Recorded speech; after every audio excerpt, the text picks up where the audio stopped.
Hello friends, कल हमने देखा था roles law for volatile solution. Volatile का मतलब होता है जिनके वेपर्स बन जाएं। आज हम करने वाले हैं roles law for non volatile solute. इसका मतलब यहाँ पे क्या है कि इस बार जो हम सोल्यूट लेंगे वो हमारा नॉन वोलेटाइल होगा, उसके वेपर्स नहीं बनेंगे। तो लेट करते हैं कि हमारे पास अगेन कोई कंटेनर है और उस कंटेनर के अंदर लेट किया हमारे पास कोई कंटेनर है, फिर से हमने उसको क्लोज्ड कंटेनर कंसीडर किया है। यहाँ पे क्या होगा कि हमने कोई कंपोनेंट लिया है a प्लस बी। a जो है वो हम सॉल्वेंट के लिए यूज़ करते हैं, b जो है वो सॉल्यूट के लिए यूज़ करते हैं। हम यहाँ पे वर्ड इंट्रोड्यूस करा रहे हैं that is non volatile solute. इसका मतलब जो सोल्यूट होगा वो हमारा होगा नॉन वोलेटाइल। इसका मतलब हमारा जो सोल्यूट है उसके वेपर्स नहीं बनेंगे, सॉल्वेंट के वेपर्स बनेंगे। दैट मीन्स सॉल्वेंट क्या होगा हमारा, वोलेटाइल। तो देखो यहाँ पे क्या है कि जब तक हमारे पास खाली सॉल्वेंट है, हमने उसके अंदर सोल्यूट नहीं डाला है, तो हमारा जो पूरे के पूरे सॉल्यूशन का प्रेशर होगा वो किसके इक्वल होगा। देखो जो सॉल्यूशन होता है, टोटल सॉल्यूशन, वो मिलके बनता है सॉल्यूट प्लस सॉल्वेंट से। क्लियर है इतनी सी बात कि जो हमारा सॉल्यूशन है वो मिलके बनता है सॉल्यूट प्लस सॉल्वेंट से। तो टोटल प्रेशर किसके इक्वल होएगा, total pressure of solution. Solution के अगर हम प्रेशर की बात करें तो वो किसके इक्वल होएगा, pressure of solute plus pressure of solvent.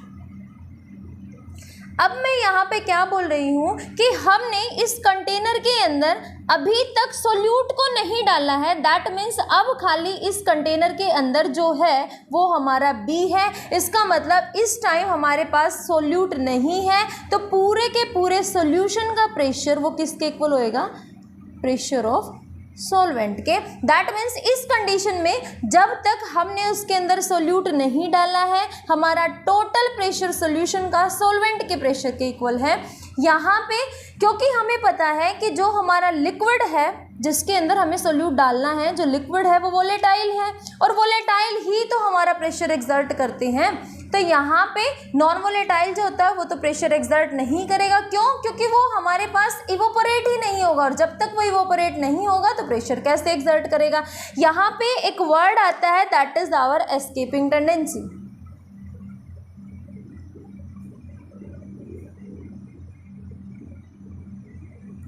देखिए एस्केपिंग टेंडेंसी क्या होती है, जब हमारे वेपर्स बनना स्टार्ट करते हैं किसी भी सॉल्यूशन के अंदर, तो होता क्या है, जब तक अगर हम उस कंटेनर को क्लोज्ड ना करें तो वहाँ पे क्या होगा, हमने उसको बॉयल करना स्टार्ट किया, उसके वेपर्स बने और वो वेपर्स क्या करेंगे, उसके अंदर से लीव आउट हो जाएंगे। कैसे, देखो हमारे पास ये कंटेनर है, इसके अंदर लिक्विड है, हमने इसको बॉयल करना स्टार्ट किया है। जैसे ही हमने इसको बॉयल करना स्टार्ट किया, हमने इसको क्लोज नहीं किया है, जैसे ही हमने इसको बॉयल करना स्टार्ट किया तो क्या होगा, यहाँ से वेपर्स बनेंगे और लिक्विड की सरफेस को छोड़ते जाएंगे। ऊपर वाली सरफेस से यहाँ से वेपर्स बन के बाहर की तरफ चले जाएंगे। तो जब भी वेपर्स बन के, जब भी लिक्विड्स वेपर की फॉर्म में इस वाले कंटेनर से या कोई भी कंटेनर से बाहर की तरफ चले जाते हैं, उसको बोलते हैं हम उस लिक्विड की एस्केपिंग टेंडेंसी। तो एस्केपिंग टेंडेंसी क्या होगी, द टेंडेंसी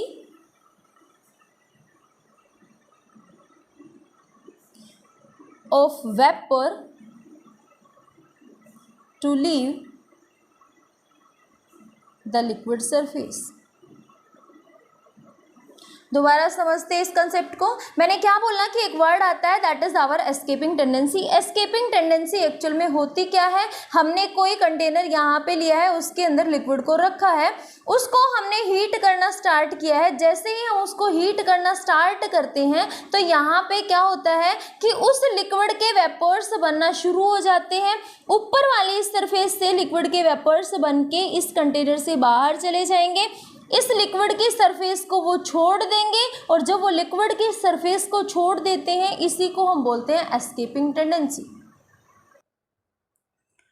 तो अब देखिए, जैसे ही हमने यहाँ स्टार्टिंग में बात की थी कि हमने कोई कंटेनर लिया है, उसके अंदर अभी तक हमने सोल्यूट पार्टिकल्स को नहीं डाला है। दैट मीन्स कोई कंटेनर है, ये कंटेनर है हमारे पास और हमने अब तक इसके अंदर बी को नहीं डाला है, खाली ए ही है।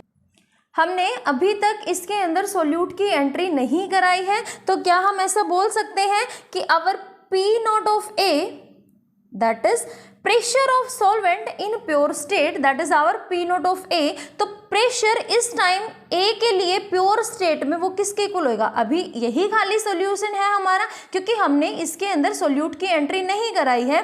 तो इस टाइम जो ए का प्रेशर होगा that is our vapour pressure of solvent in pure state.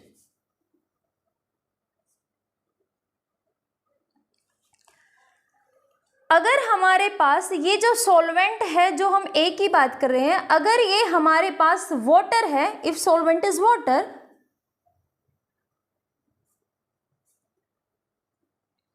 तो जो यहाँ पे वाटर का प्रेशर होता है स्टैंडर्ड स्टेट में वो होता है 760 mm of Hg, that is P nought of A for water will be equals to 760 mm of Hg। ये होता है हमारा वाटर के लिए प्रेशर। अभी हम एक टर्म देखते हैं that is our boiling point. वैसे तो आप लोगों को पता है कि बॉइलिंग पॉइंट क्या होता है, हम लोग 7th 8th क्लास से पढ़ते आए हैं इस चीज़ को कि बॉइलिंग पॉइंट क्या होता है। बॉइलिंग पॉइंट वो वाला टेम्परेचर होता है जिस पे हमारे लिक्विड के वेपर प्रेशर एटमॉस्फेरिक प्रेशर के इक्वल बन जाता है। तो हम बोलते हैं कि बॉइलिंग पॉइंट क्या है? the temperature at which vapor pressure of liquid becomes equals to atmospheric pressure।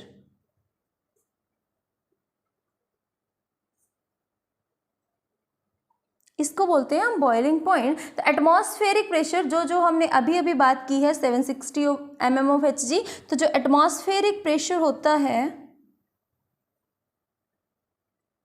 That is equals to 1 atmosphere. हम इसको बोल सकते हैं 760 mm of Hg।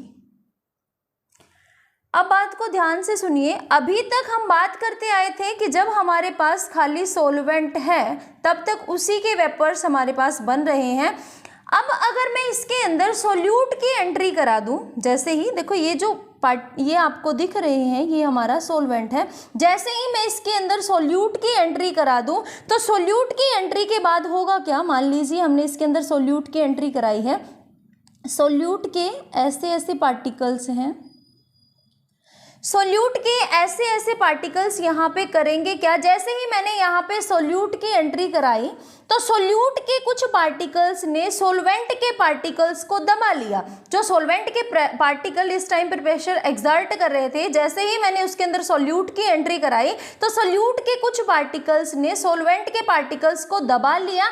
इससे क्या होगा कि जैसे ही वो वाटर या कुछ भी लिक्विड जो इसके अंदर अच्छे से बॉयल हो रहा था, सोल्यूट की एंट्री कराने के बाद जब सोल्यूट के पार्टिकल्स ने उसके पार्टिकल्स को दबा लिया, जब तक सोल्यूट नहीं था तो सारे के सारे पार्टिकल्स प्रेशर एक्सर्ट कर रहे थे। जैसे ही हमने इसके अंदर सोल्यूट की एंट्री कराई तो सोल्यूट के पार्टिकल्स ने सोल्वेंट के पार्टिकल्स को दबा लिया और जिनको दबा लिया है वो पार्टिकल्स अब इस टाइम पे प्रेशर एक्सर्ट नहीं करेंगे। इसका मतलब सोल्यूट की एंट्री के बाद जो टोटल प्रेशर होगा वो अब हो जाएगा हमारा डिक्रीज। जैसे ही हम सोल्यूट नहीं डाल रहे थे तो हमारा जो प्रेशर था वो खाली सोल्वेंट का था, लगातार बढ़ता जा रहा था, लेकिन सोल्यूट की एंट्री के बाद पार्टिकल्स ने सोल्वेंट के पार्टिकल्स को दबा लिया और जिन पार्टिकल्स को उसने दबाया उन पार्टिकल्स ने अब जो अपना प्रेशर एक्सर्ट करना थोड़ा सा कम कर दिया। यहाँ पे एक टर्म आती है that is relative lowering in vapour pressure. जो ये वाली लोअरिंग आई है ना, जो ये कमी हुई है सोल्यूट को डालने के बाद सॉल्वेंट के अंदर, इसी को हम बोलते हैं relative lowering in vapour pressure. तो देखिए क्या होगा यहाँ पे, अब जो ये है हमारा ये बन गया है अब हमारा सॉल्यूशन के अंदर ही तो ऐसा होता है कि हमारे पास सोल्यूट होते हैं और सॉल्वेंट होते हैं, लेकिन जब तक हमने उसके अंदर सोल्यूट नहीं डाला था तो खाली जो सॉल्यूशन था हमारा वो सॉल्वेंट के प्रेशर के इक्वल था। अब जब हमने उसके अंदर सोल्यूट की एंट्री करा दी है तो अब इस केस में जो वेपर प्रेशर है सॉल्यूशन का विल बी PS यानी प्रेशर ऑफ सॉल्यूशन वो कम हो जाएगा प्योर स्टेट के सॉल्वेंट के प्रेशर से। ये टर्म दोबारा क्लियर करते हैं हमने क्या देखा था कि जब स्टार्टिंग में हमारे पास सोल्यूट नहीं थे, खाली सॉल्वेंट था, तो सॉल्वेंट प्रेशर एक्सर्ट कर रहे थे, लगातार कर रहे थे, उस पे किसी का कोई इफेक्ट नहीं था। लेकिन जैसे ही हमने उसके अंदर सोल्यूट की एंट्री कराई तो सोल्यूट के कुछ पार्टिकल्स ने सॉल्वेंट के पार्टिकल्स को दबा लिया, और जब सॉल्वेंट के पार्टिकल्स को उसने दबा लिया तो वो वाले पार्टिकल्स जो दब गए हैं अब वो प्रेशर एक्सर्ट नहीं करेंगे, तो यानी कि अब प्रेशर में आ जाएगी थोड़ी सी कमी, और इसी कमी को हम बोलते हैं relative lowering in vapour pressure. इस केस में हमारे पास जो प्रेशर है सॉल्यूशन का वो कम हो जाता है जब हमारे पास खाली सॉल्वेंट था, प्योर स्टेट में था, प्योर स्टेट में ज़्यादा था, अब इस टाइम कम है।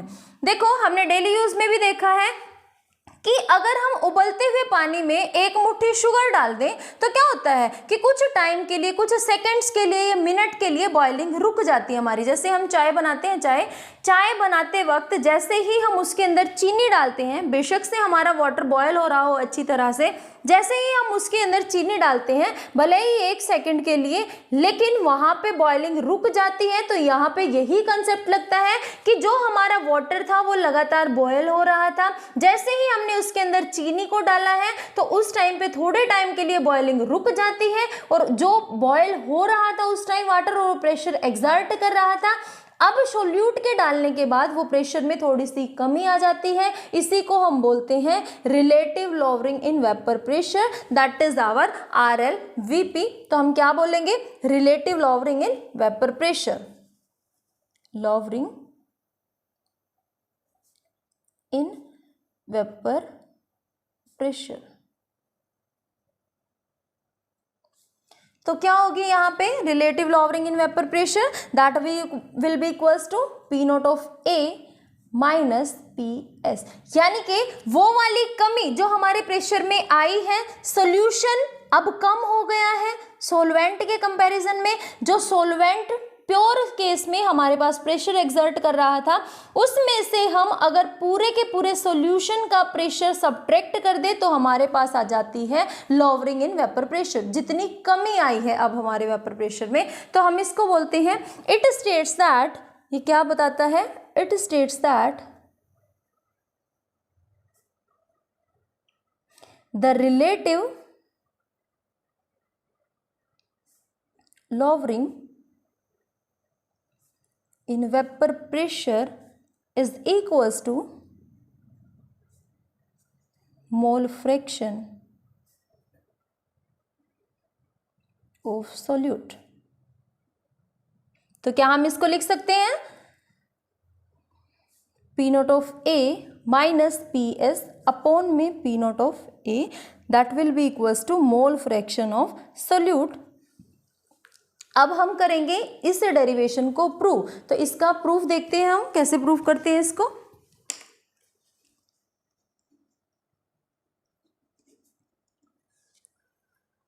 देखो हमें पता है कि जब तक हमारे पास खाली सॉल्वेंट था तो उस टाइम पे सोल्यूट का कोई भी इंटरफेयर नहीं था, तो उस केस में जो हमारा सोल्यूशन था PS ऑफ यानी प्रेशर ऑफ सोल्यूशन वो किसके इक्वल था? P ऑफ A के। दैट मीन्स जो प्रेशर एक्सर्ट कर रहा था हमारा सॉल्वेंट, और हमने पीछे डराइव किया था कि जो हमारा PA होता है वो किसके इक्वल होता है?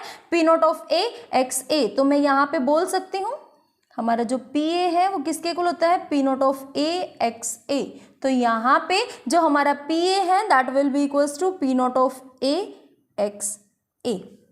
ठीक है, यहाँ पे हमें एक टर्म और पता है, दैट इज आवर,